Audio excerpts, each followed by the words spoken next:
पतिये हर हर। मंच पर उपस्थित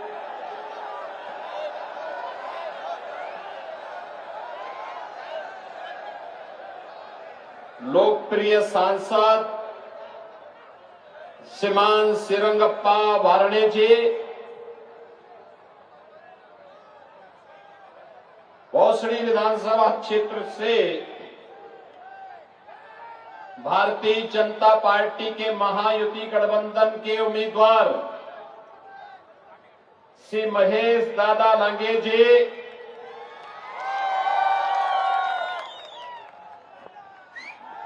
मंच पर उपस्थित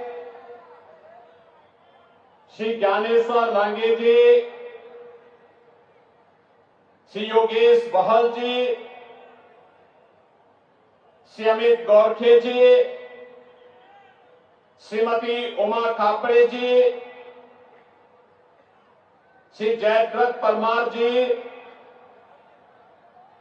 श्री प्रदीप सिंह जडेजा जी, मंच पर उपस्थित भारतीय जनता पार्टी महायुति गठबंधन के हमारे सभी पदाधिकारीगण, भोसड़ी विधानसभा क्षेत्र से जुड़े हुए मेरे सभी उपस्थित बहन और भाइयों, प्रथम पूज्य श्रीमंत दगड़ू सेठ गणपति बप्पा की इस पावन धरा को,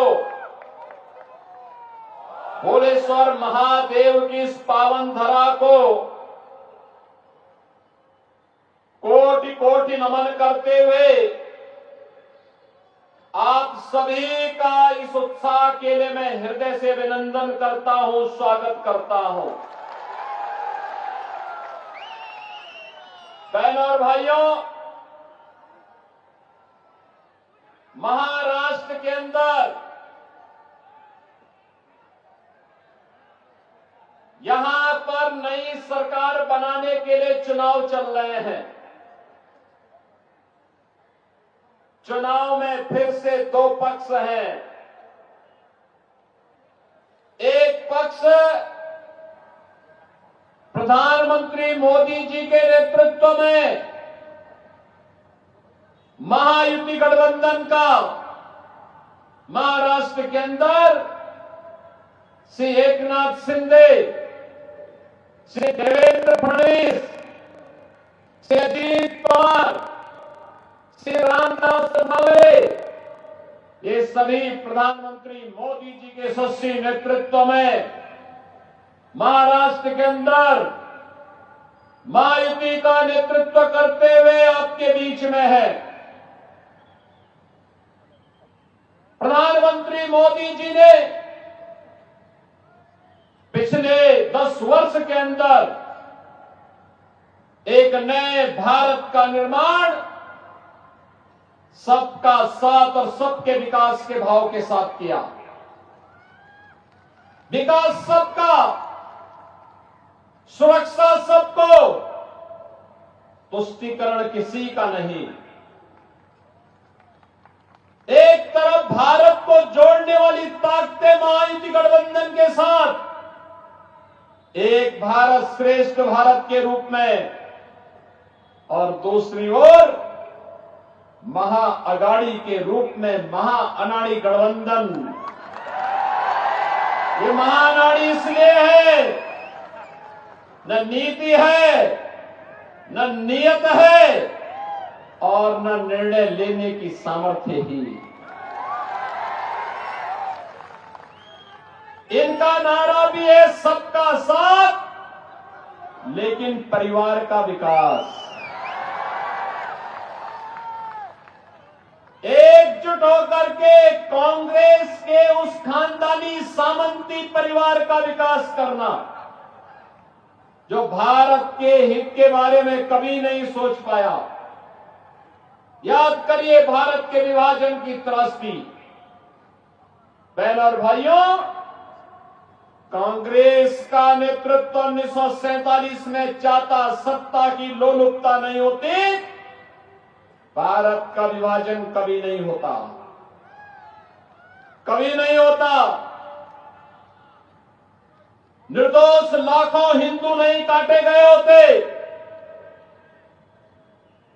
अगर भारत एक होता, जो लोग कहते हैं कि मुस्लिम समस्या होती, समस्या तो उसी समय से है, और समस्या होती तो अखंड भारत में वैसे निपट लेते जैसे आज निपट रहे हैं। लेकिन बहनों और भाइयों, सत्ता लोलुपता थी और तुष्टीकरण की हदों को पार करते देश के हितों को तिलांजलि देने की मंशा के साथ कांग्रेस के नेतृत्व ने देश का विभाजन करवाया था। आजादी के बाद जाति, क्षेत्र, भाषा के आधार पर इस देश को बांटने का काम कांग्रेस करती रही। महाराष्ट्र के लिए मैं आज इसलिए भी आपसे कहने के लिए आया हूं कि महाराष्ट्र का पूरा राष्ट्र कृतज्ञ भाव से सम्मान करता है, क्योंकि यही महाराष्ट्र है स्वराज की स्थापना कैसे होनी चाहिए, हिंदवी स्वराज के संस्थापक छत्रपति शिवाजी महाराज ने महाराष्ट्र की धरती से करके दिखाया। एक देश के रूप में अटक से कटक तक भारत को कैसे रहना चाहिए, पेशवा बाजीराव ने इसी धरती से सिखाया।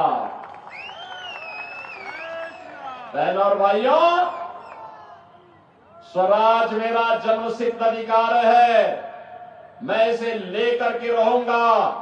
गणनायक से लेकर के लोकनायक की यात्रा करने वाले बाल गंगाधर की तिलक की पावन धरा है, ये महाराष्ट्र ने देश को दिया है।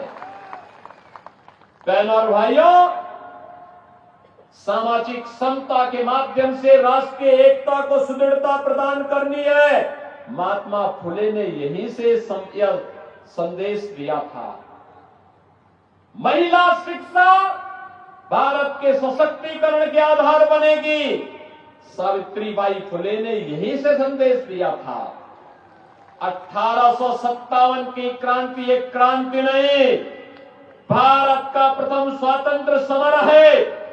वीर सावरकर इसी धरती की उपस्थिति, जिन्होंने 1857 के देश की आजादी के प्रथम स्वतंत्र समर को प्रथम स्वतंत्र समर की संज्ञा देकर के उसे इतिहास के पन्नों में अमर बनाया था।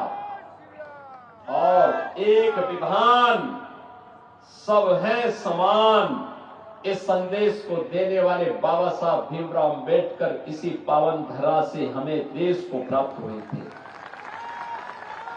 और इसीलिए महाराष्ट्र की धरती को बांटने की जो कुत्सित चेष्टा एक कांग्रेस के लोगों के द्वारा, मां अनाड़ी गठबंधन के द्वारा किया जा रहा है, उसके प्रति सचेत करने के लिए ही मैं आया हूं।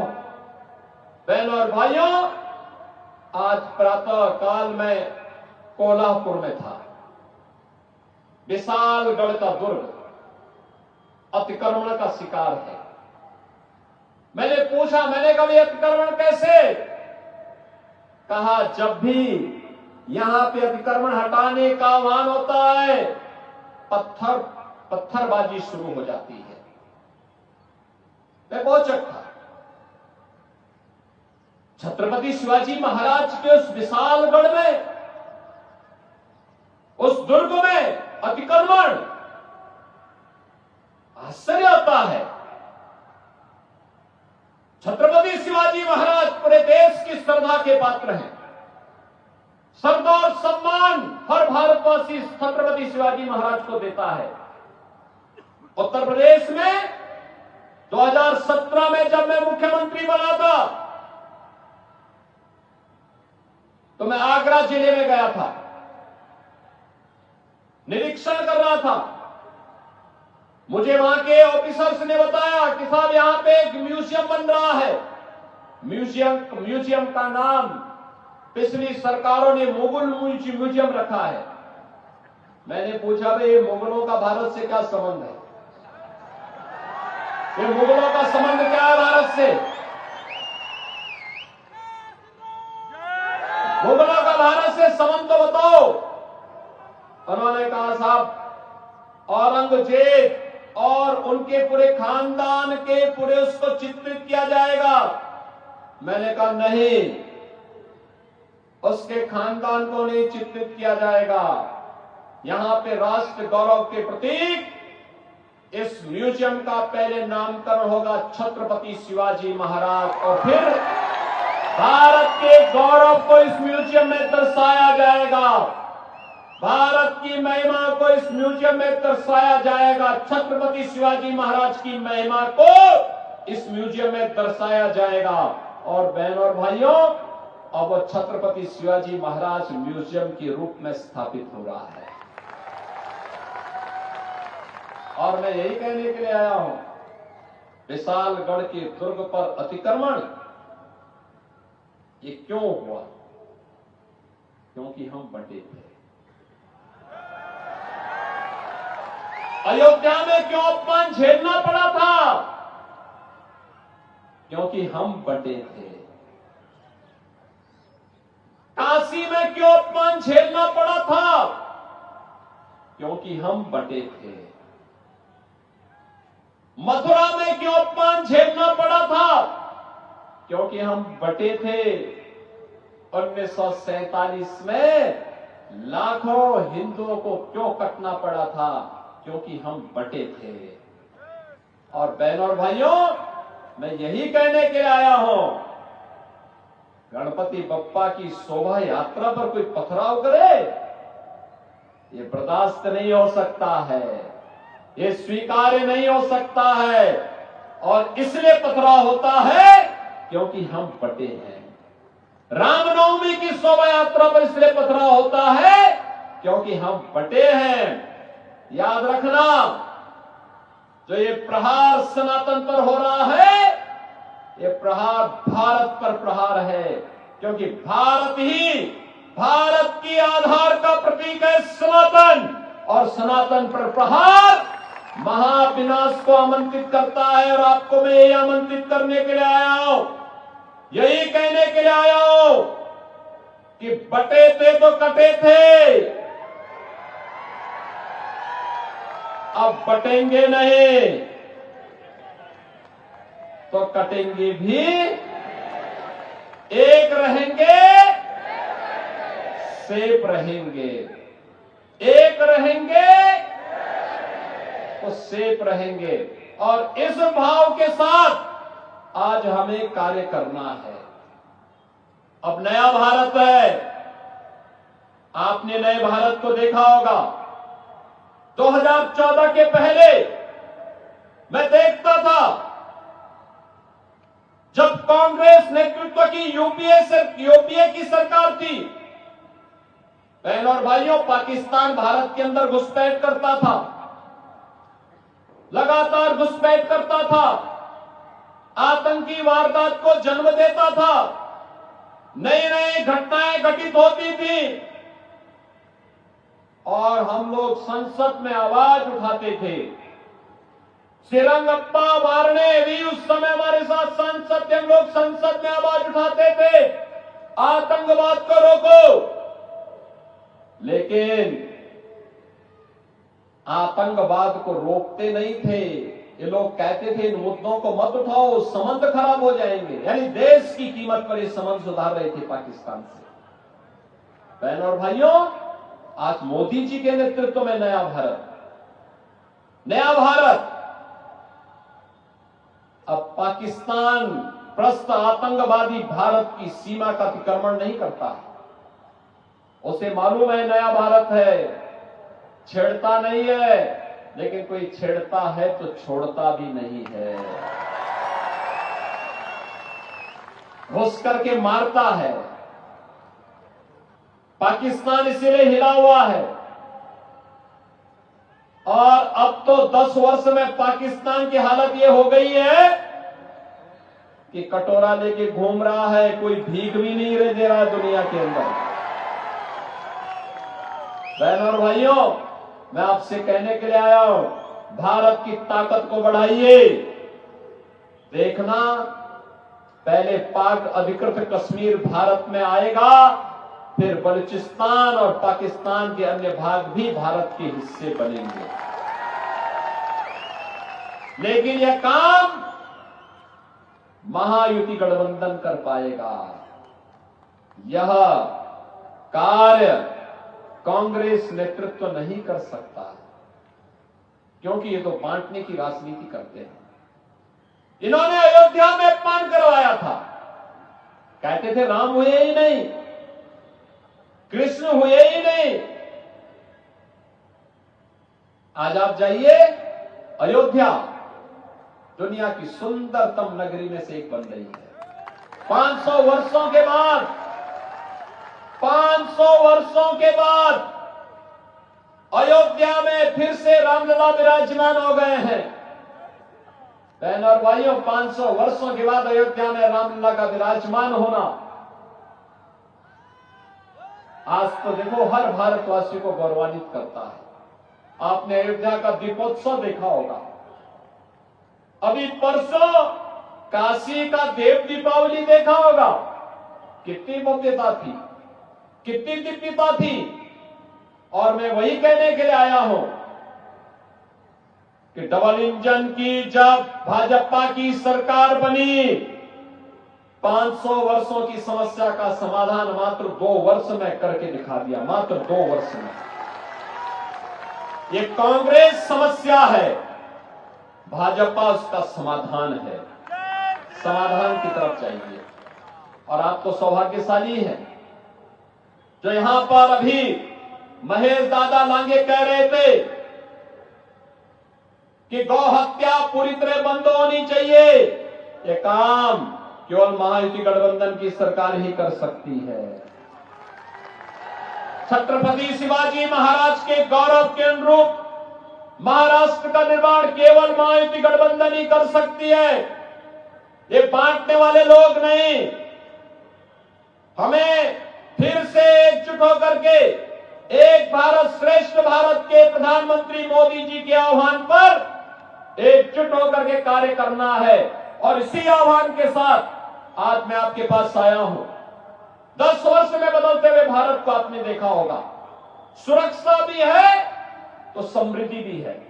याद करिए, आज नया भारत, 75 वर्ष में नया भारत कांग्रेस नेतृत्व की सरकार के समय मात्र 10वीं अर्थव्यवस्था बन पाया था।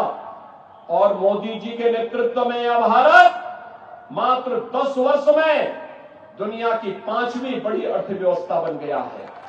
और अगले 3 वर्ष में भारत दुनिया की 3री बड़ी अर्थव्यवस्था बनेगा। वर्ल्ड क्लास इंफ्रास्ट्रक्चर, हाईवे के रूप में, रेलवे के रूप में, मेट्रो के रूप में, IIT, IIM, air connectivity, 1 district 1 medical college, हर घर नल की योजना, ये सब भी प्रभावी ढंग से क्रियान्वित हो रही है। भारतीय जनता पार्टी विकास और विरासत का सम्मान कर रही है। भारतीय जनता पार्टी गठबंधन सुरक्षा, समृद्धि और सुशासन की प्रतीक है।